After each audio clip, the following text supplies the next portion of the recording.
Tahniah kepada anda yang dapat tawaran temuduga dan UKF untuk IPG. Ingat murid-murid sekalian, anda baru sahaja dipanggil untuk Mahdi Temuduga dan UKF. Belum confirm dapat lagi. Ingat tu, belum confirm dapat lagi. Apa yang anda kena buat? Anda kena buat yang terbaik untuk pastikan anda dapat tawaran. Nah, saya akan kongsikan kepada anda apa yang anda kena buat. Sebelum itu, dapatkan buku saya, Crush, yang akan berada di pasaran tak lama lagi. Baik murid-murid yang dikasihi sekalian, jom kita tengok apakah garis panduan yang telah pun dikeluarkan. Pastikan murid-murid sekalian anda telah pun muat turun semua borang yang ada. Dan pastikan anda isi borang tersebut dengan betul. Kalau perlu sahlah semua sijil. Kalau perlu bawa benda yang original, bawalah, terutamanya IC dan sebagainya. Dan jangan lupa isi semua yang ada itu, sijil-sijil sebagainya, dalam folder seperti yang dinyatakan. Sebab apa? Benda itu sangat penting, kerana itulah yang akan dilihat oleh penemuduga nanti. Nak tahu dengan lebih lanjut, boleh terus follow saya untuk part yang kedua. Bila menghadiri temuduga, pastikan kamu semua datang awal. Ingat, kena datang awal. Dan pakaian anda pula mesti memakai seperti seorang penjawat awam. Apa contohnya? Pakai baju kemeja. Kalau boleh, jangan baju kemeja yang striking.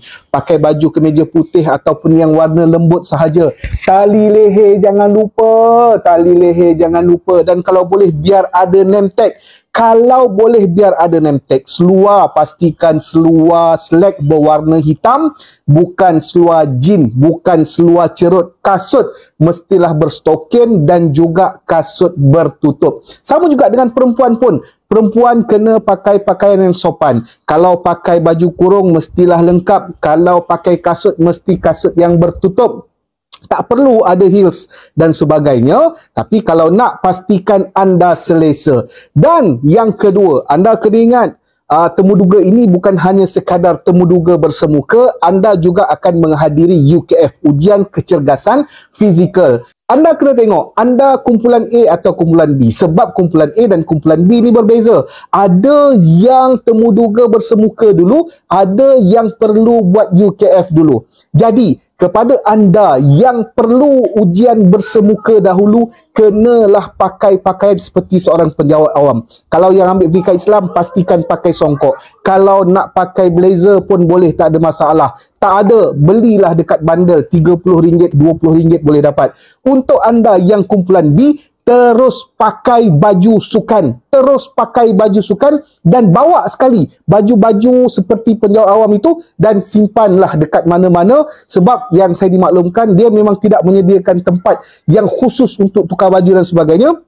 Jadi anda lipatlah elok-elok supaya tak kedut dan begitulah seterusnya. Dan untuk anda yang bersemuka dulu, kalau anda nak pakai baju sukan dekat dalam pun tak ada masalah. Kalau perempuan nak pakai tracksuit awal-awal pun digalakkan.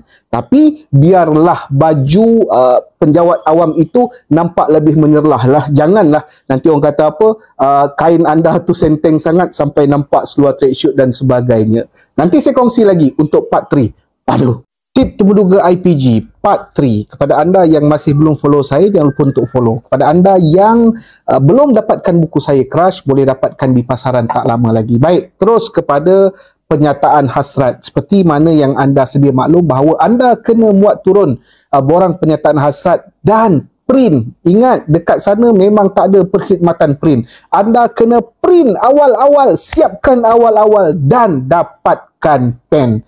Berapa minit masa yang diberi? 9 minit kan kalau tak silap saya. Masa yang diberi ialah 9 minit. Anda kena tulis pernyataan hasrat di sana. Bukan di rumah, tetapi di sana. Apakah itu pernyataan hasrat? Senang cerita, kenapa saya nak jadi cikgu? Anda kena tulis dekat situ. Baik murid-murid sekalian, apabila sebut tentang kenapa nak jadi cikgu, kita bukan hanya sekadar cakap cikgu kerja senang, cikgu cuti banyak, cikgu balik awal, cikgu gaji besar dan sebagainya. Tetapi anda cuba buat karangan yang mungkin boleh membuatkan penemuduga rasa wow. Contohnya, saya nak jadi cikgu kerana guru adalah merupakan jutawan akhirat. Saya teringat kepada sabda Nabi SAW, apabila matinya anak Adam, maka akan terputus segala amalan kecuali 3 perkara, dan salah satunya ialah ilmu yang bermanfaat. Ilmu yang bermanfaat itulah yang akan menjadi jariah, yang akan menjadi pahala hingga ke akhir hayat dan membawa saya ke syurga. Atas sebab itulah saya ingin menjadi seorang guru. Yes, itu adalah contoh. Kepada anda yang nak buat karangan yang lebih wow, bolehlah siapkan awal-awal, nanti dekat sana hafal. Saya rasa mungkin tak boleh nak keluarkan kertas dan tiru dan sebagainya. Hafal siap-siap, buat pernyataan hasrat dalam 9 minit, dan jangan lupa untuk muat turun borang dan print. Okey ke okey? Nak tahu lebih lanjut, part 4, follow saya. Padu. Okey, sekarang kita masuk pula ke part temu duga. Baik. Awal-awal mereka akan tanya pengenalan diri. Apabila kita bercerita tentang pengenalan diri, jangan terlampau perlahan sangat. Lajukan face kita tu, kongsikan apa sahaja berkaitan dengan diri kita. Kalau boleh, cerita juga kelebihan, apakah kekuatan kita, kenapa kita perlu dipilih untuk menjadi seorang guru. Konsep temu duga ini ialah untuk menjual diri kita. Maksud jual diri kita ialah untuk kita tunjukkan apa yang kita ada kepada penemu duga. Sekarang ini kalau kamu rasakan kamu hebat berkata-kata, kalau kamu rasakan kamu pandai, kalau kamu rasakan kamu ada banyak kekuatan, bagaimana pula dengan orang lain yang datang bukan 100, bukan 1000, mungkin 10,000 orang. Jadi kamu kena kongsikan kekuatan, kebaikan, kehebatan kamu dan kenapa kamu patut dipilih untuk menjadi seorang guru. Sebagai contoh, Assalamualaikum warahmatullahi wabarakatuh. Tuan-tuan dan puan, para doktor yang dikasihi sekalian, saya Abdul Muiz bin Muhammad Rusli. Saya datang dari Sungai Besar Selangor. Saya mendapat keputusan 9A dalam SPM. Alhamdulillah, saya merupakan ketua pelajar ketika berada di sekolah. Saya telah mendapat PAJSK sebanyak 10%. Kemudian saya banyak mewakili sekolah dalam bla bla bla bla bla bla. Antara kekuatan dan kehebatan saya, sewaktu berada di sekolah saya menjadi ketua murid dan saya telah berjaya menjalankan ataupun menganjurkan satu program yang cukup besar sehingga pada waktu itu tetamu ialah para VIP, sebagai contoh menteri besar dan sebagainya. Konsepnya macam tu murid-murid sekalian. 2 minit kalau kita dia akan jadi lama, tetapi kalau banyak kita nak kongsi, 2 minit itu sebenarnya sekejap sahaja. Aduh. Kemudian masuk pula kepada demonstrasi pengajaran. Ini yang paling penting. Inilah yang akan dilihat oleh penemu duga. Murid-murid sekalian, sekarang ini kamu bukan nak mengajar penemu duga itu tentang subjek-subjek tertentu. Sebagai contoh, matematik, agama dan sebagainya. Kamu bukan nak mengajar supaya mereka faham. Sekarang ini kamu nak tunjukkan bagaimana cara kamu mengajar. Sebab itu, dalam panduan calon, dekat bawah tu ada ditulis, calon boleh menggunakan alat bantu mengajar yang bersesuaian semasa demonstrasi pengajaran. Bawalah kertas mahjong dan sebagainya. Kalau boleh siapkan di rumah berdasarkan subjek tajuk yang kamu nak ajar. Murid-murid sekalian, konsepnya ialah bukan kita nak mengajar mereka, tetapi kita nak tunjuk bagaimana cara untuk mengajar. Sebagai contoh murid-murid sekalian, kita boleh mulakan dengan Assalamualaikum, apa khabar murid-murid sekalian? Dan Alhamdulillah. Murid-murid sekalian, sebelum itu anda akan berada dalam kelompok yang bilangan-bilangan tertentulah, wallahualam, saya tak pasti. Kepada anda yang mendengar ketika kawan-kawan mengajar di hadapan, anda boleh memainkan peranan.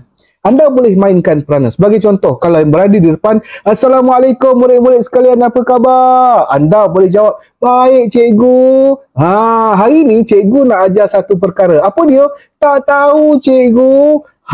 Cikgu nak ajar tentang tajuk tambah. Apa itu tambah?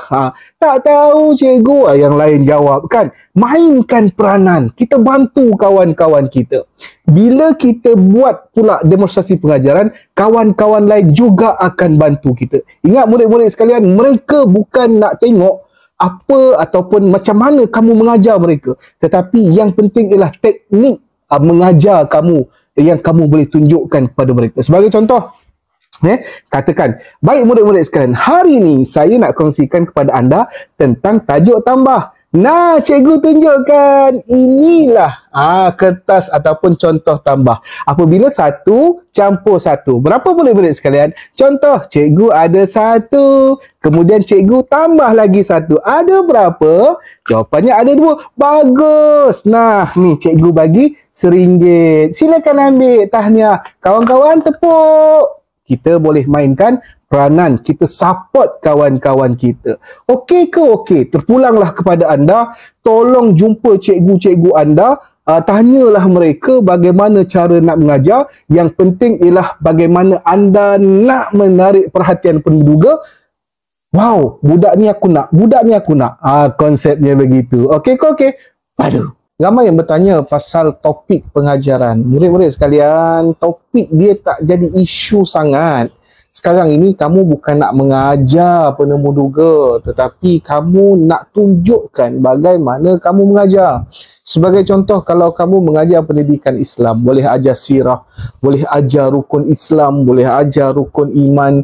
Kalau kamu ambil matematik, kamu boleh ajar tambah, tolak, darab, bahagi. Kalau kamu ambil bimbingan dan kaunseling, kamu boleh gunakan topik pengurusan masa sebagai contoh. Kalau kamu mengajar PJK, kamu boleh ajar bagaimana nak memegang raket, apakah komponen-komponen yang ada pada raket, bola bulu tangkis dan sebagainya. Itu sahaja. Mereka bukan tak tahu, mereka penemu duga ni ialah doktor dan mungkin juga mereka dah memang pakar dalam subjek-subjek tertentu. Kamu tak perlu ajar mereka. Apa yang lebih penting ialah mereka nak tengok bagaimana kamu mengajar. Di situlah yang poin pentingnya. Tanya cikgu kamu, jumpa cikgu kamu, cari maklumat macam mana nak mengajar dengan baik dan sebagainya. Mana tahu insya-Allah peluang kamu untuk menjadi seorang guru akan tercapai. Aduh. Semalam saya dapat mesej daripada seorang penemu duga. Nama saya terpaksa rahsiakan, kalau tak nanti korang semua serang akaun dia. Katanya apa? Dia minta sangat-sangat supaya saya maklumkan kepada anda yang akan menghadiri temu duga IPG nanti. Katanya apa? Tolong bawa semua dokumen-dokumen asal, terutamanya IC, surat beranak dan sebagainya. Tolong bawa yang asal, sebab seperti yang dimaklumkan, dia pernah menghalau, nak kata halau ke, dia suruh orang tu balik untuk dapatkan dokumen yang asal. Kalau rumah kamu sebelah IPG tu okey, tapi kalau rumah kamu dekat Kedah, tiba-tiba datang ke Institut Pendidikan Guru Malaysia Kampus Pendidikan Islam di Bangi, Selangor, kan jauh tu. Jadi tolong siapkan sebelum raya ni, siapkan awal-awal dalam folder tu, siapkan supaya mudah nanti dan tak terlupa. Ingat, murid-murid sekalian, apa yang saya kongsikan dalam video saya adalah sekadar untuk saya memberi idea kepada kamu.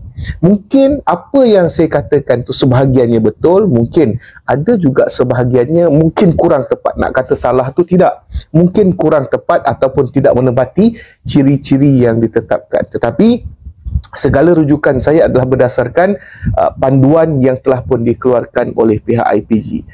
Gunakanlah apa yang saya kongsikan itu sekadar untuk mencari idea, dan yang lebih penting ialah kekuatan kamu sendiri. Olah kekuatan kamu, gunakan kehebatan kamu untuk temu duga nanti. Ingat, konsep temu duga adalah untuk menjual diri kita supaya penemu duga rasa wow dan aku kena ambil budak ni. Itulah konsep. Jangan lupa juga buku saya, Crush, yang mungkin sudah berada di pasaran sebab dah dilancarkan sama dengan Pesta Buku Antarabangsa Kuala Lumpur yang lalu. Boleh dapatkan buku Crush di pasaran. Aduh.